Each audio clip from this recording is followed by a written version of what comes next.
वासिद जमील हमारे साथ मौजूद हैं, साबिक सफ़ीर हैं। बहुत शुक्रिया जमील अहमद खान ने वक्त दिया। जमील खान साहब, कल तक ज़रा तशवीश ज़्यादा थी, आज हौसला अफजा ख़बरें आ रही हैं, तो हमें उम्मीद है कि बात किसी तरफ आगे बढ़ रही है, अमन की तरफ और अमन माहिदे की तरफ आगे बढ़ रही है।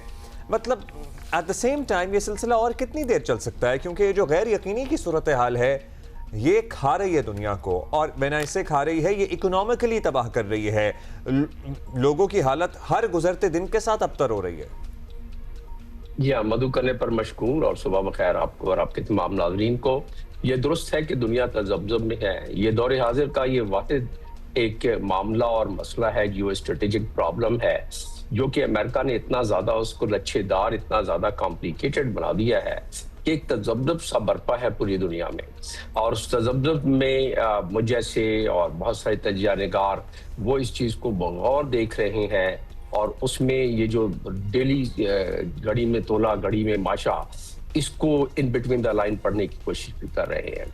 मेरा अपना मानना ये है कि अमेरिका को पता है कि ये एक दलदल है। इस दलदल में अमेरिका फंस चुका है, क्योंकि जिस अंदाज में ये जंग शुरू की गई थी 28 फरवरी को, जिस अंदाज में नेतन्याहू 11 फरवरी को जब बैक डोर से व्हाइट हाउस में गए और कोई 7वीं मरतबा उनका विजिट था अमेरिका में, जिस तरीके से लॉबिंग करके उन्होंने बात अपनी मनवाई, इस जंग को शुरू करवाया, और इसका सबूत ये है कि उनके इदारे जो हैं उन्होंने इसमें इनपुट अपनी जो दी थी, उसमें काफ़ी चीज़ों पर मोतरज़ थे इस ऑपरेशन पे। और उसका बाद में अंदाजा हो गया जब कोई 1 दर्जन के करीब जर्नलों को उन्होंने सैक किया डोनाल्ड ट्रंप ने और उनकी टीम ने, और अब तक 34 के करीब वहाँ टॉप काबरीन अमेरिका में सैक हो चुके हैं इन डिफरेंसेस की वजह से। तो ये मंतिक थी जिसके पीछे अंदाजा होता है कि ये दलदल में फंस गए हैं अमेरिकन से इस मामले में। तो इसलिए आपने जो अपने बयानिए में भी अभी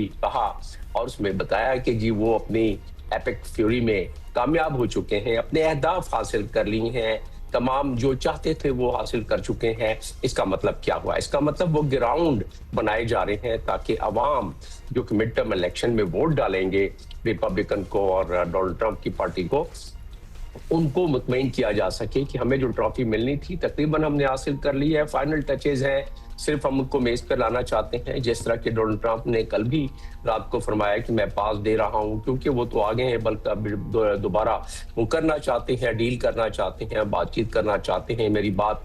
और पाकिस्तान के कहने पर दोबारा पाकिस्तान कोई शाखसाना, पाकिस्तान के कोई तुर्रा इम्तियाज है कि पाकिस्तान और दूसरे कंट्रीज का भी उन्होंने नाम नहीं लिया, लेकिन कहते हैं कि पाकिस्तान के कहने पर हमने इसको कर दिया। जी डॉक्टर जमील, लेकिन ये बताएं, अब हम रोज इस पे तजिया भी लेते हैं, बात भी करते हैं, रोज एक नई डेवलपमेंट एज सच तो नहीं होती, लेकिन स्टेटमेंट आ जाती है जो कि और भी पुख्ता कर देती है कि अब ये चीज़ कब तक चलेगी।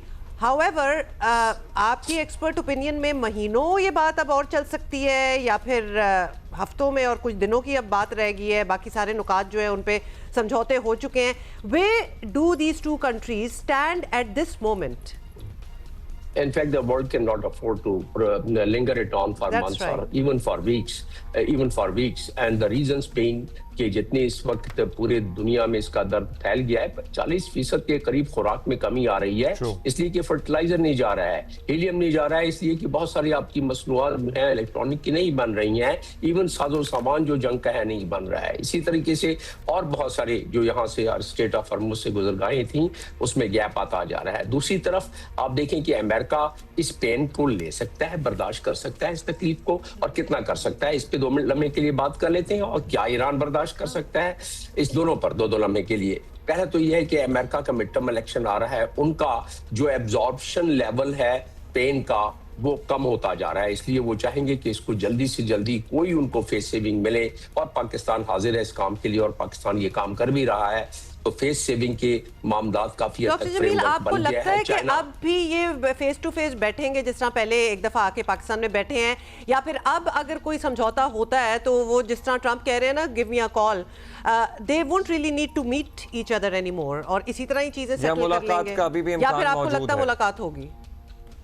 बहुत ज्यादा इम्कान मौजूद है। वहां जाने से पहले, चाइना जाने से पहले डोनाल्ड ट्रंप ये सेहरा अपने सर करना चाहेंगे कि उन्होंने ये डील कर ली, उन्होंने दुनिया की नवी जंग ये ख़त्म करवा दी और अब वो मुस्तहिक हैं नोबेल प्राइज अच्छा, के। स्पॉयलर्स का भी तो अक्सर लिहाजा जिक्र होता है डॉक्टर साहब। अब ये हम आपसे जानना चाहते हैं, ईरान का ये कहना कि चूंकि ये ऑपरेशन फ्रीडम का ऐलान किया था अमेरिका ने और वहाँ से आबी गुजरगाह बनाने की एक नाजायज़ तरीके से कोशिश कर रहा था, तो हमने यूएई पे हमला कर दिया। यूएई ने इस पर रद्द-ए-अमल दिया है, उन्होंने कहा हम जवाब देने का हक महफूज रखते हैं।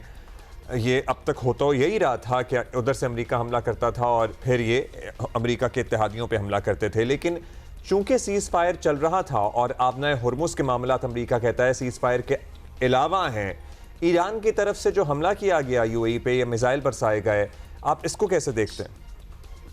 यूएई ने किसी स्टेज पर अभी तक, उनके पासदारान ने भी कहा कि नहीं, हमारी तरफ से ये नहीं हुआ है, हमने कोई हमला नहीं किया उस पर। तो आपने स्पॉइलर की बात की, अभी ये चीज़ वेरीफाइबल है कि अगर ईरान ने हमला किया है तो क्यों नहीं मानता है। मेरा अपना तजिया ये है, मेरा अपना इसमें ख्याल ये है कि ईरान इसलिए नहीं मानता है क्योंकि सीज फायर है, और अगर उसको ये हमला वो ऑन कर लेता है तो सीज फायर की भी डॉक्टर साहब थोड़ी सी क्लैरिटी चाहिए आपसे। आप कह रहे हैं कि ईरान नहीं मानता, लेकिन ईरान तो मान रहा है, वो तो रीजनिंग दे रहा है कि मैंने ये क्यों किया, क्योंकि अमेरिका ये कर रहा था, क्योंकि अमेरिका ये कर रहा है तो हमने ये किया, लेकिन ईरान तो माना बैठा है, अदरवाइज ऑब्वियसली ये बम कहाँ से आ रहे हैं?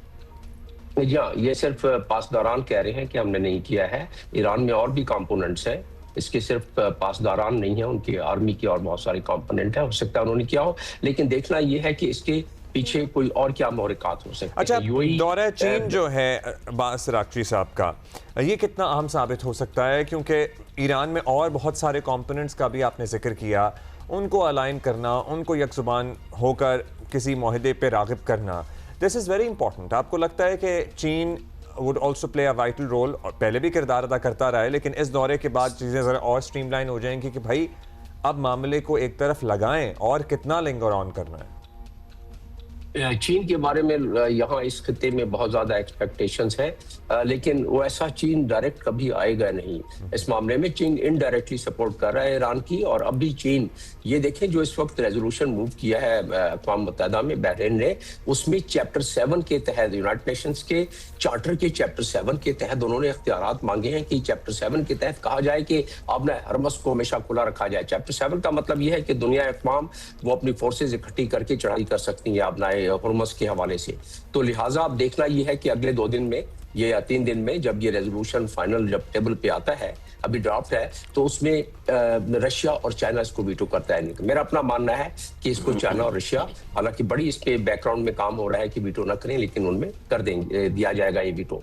उसकी ये इसका मतलब ये हुआ कि ये जाने से पहले जो 14 तारीख को, 1 हफ्ते के बाद डोनाल्ड ट्रंप जा रहे हैं, वो इस डील में चाहेंगे कि इसको किसी तरह फाइनलाइज, और यही प्रेशर अभी यूएस की तरफ से, पाकिस्तान भी चाइना को लूप में ले रहा है।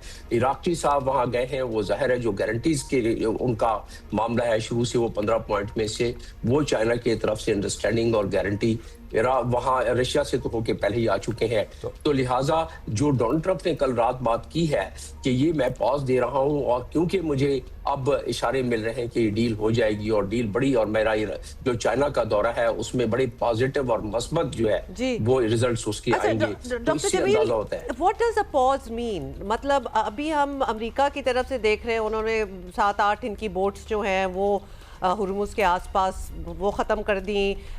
ईरान ने, चलें जो भी कंपोनेंट हो ईरान के अंदर, उन्होंने दुबई की तरफ दोबारा एक हमला कर दिया। By all traditional measures these are acts of war. कौन डिसाइड करता है कि ये ceasefire still stays? Because ये तो अभी तक एक दूसरे को चले on, not on a regular basis, लेकिन ऐसी चीज़ें हो रही हैं, तो ये डिसीजन कौन करता है कि जी हम अभी तक सीज फायर के साथ ही हैं? जी, हमारा भी तो सीज फायर है ना, लाइन ऑफ कंट्रोल, लेकिन वहां भी कभी ना कभी कुछ ना कुछ झड़पें होती रहती हैं। तो सीज फायर का मतलब ये है कि छोटी मोटी अगर झड़पें, पहली तो बात ये है कि ये सिविलियन बोट्स कहा जा रहा है, ये मिलिट्री बोट्स का कहा ही नहीं जा रहा है, ईरान इसको ये कहता है, और अमेरिका की तरफ से बहरहाल दूसरी आ रहा है इसमें, और अमेरिका की तरफ जो भी उनके नेवल शिप्स की तरफ जाएगा तो वो अपने सेल्फ डिफेंस में उसमें फायर करेंगे, और यही खदशा और खतरा है एक्सीडेंटल कहीं कोई ऐसा मामला पासदारान की तरफ से उनकी नेवल शिप पर अगर कोई हिट हो गया तो फिर ये जंग दोबारा छिड़ जाएगी, फिर अमेरिका उसको रोकना बहुत मुश्किल हो जाएगा उसको कि इस स्टेज पर वो रोक ले, और इसी को अवॉइड किया जा रहा है दोनों साइडों से।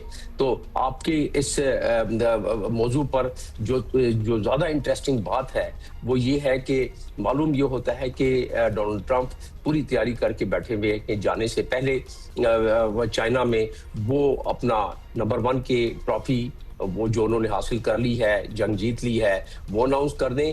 किसी तरह ईरान को ये कन्विंस कर लिया जाए कि वो जंग जीतने का जब ऐलान करें तो उसकी मुखालफत में अपने दलाइल पेश ना करें कि नहीं अमेरिका हार गया और हम जीत गए हैं। बस ये जहां थोड़ी बहुत मामलात अगर बेहतर हो जाएंगे वहां अनाउंसमेंट के चांसेस हैं। और स्पॉइलर का जहां तक ताल्लुक है, इजराइल तो हमेशा चाहेगा कि वो किसी न किसी तरीके से ये जंग दोबारा जारी हो जाए।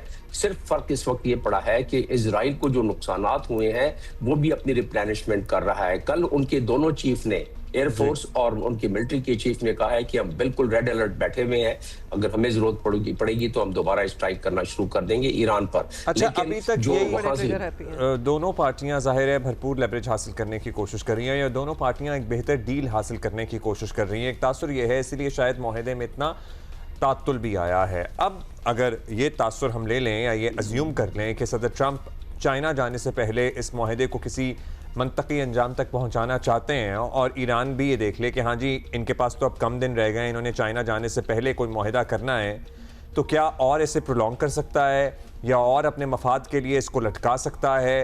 क्या होगा यहाँ पे? नहीं, चाइना के ये ईरान के मफाद में भी नहीं है कि ज्यादा मामला लटक जाए। ईरान की जो ये पोर्ट्स बंद हैं बहुत शदीद उनको इस मामले में प्रॉब्लम हो रही है। माली नुकसान इस तरह हो रहा है कि 90 बिलियन का उनका एक्सपोर्ट जो है वो साल का, उसमें 17 फरवरी से अब तक उनको नुकसान हुआ है। खुराक में कमी आ गई है क्योंकि उन्होंने 30 मिलियन टन के करीब तो खुराक इंपोर्ट करते हैं। ज़ाहिर है इन दिनों में उनके पास वो इंपोर्ट नहीं हुए। मेडिसिन का मसला है। उनकी मार्केट की फुटेज मैं देख रहा था कल, उसमें लोग बता रहे हैं कि कितनी ज्यादा तंगी आ गई। तो ईरान भी ज्यादा अरसे तक इसको मुतहम्मिल नहीं हो सकेगा। ठीक है, उनमें चले हम फिर उम्मीद कर लें डॉक्टर जमील कि ये 1-1.5 हफ्ता ही है जो इसमें कोई अच्छी खबर मिलेगी दुनिया को एक हफ्ते के दौरान। कम से कम इस 1-1.5 हफ्ते में जाने से पहले डोनाल्ड ट्रंप के चाइना में ये जंग की आग दोबारा। बहुत शुक्रिया डॉक्टर जमील अहमद खान, साबिक सफीर हैं। और यस।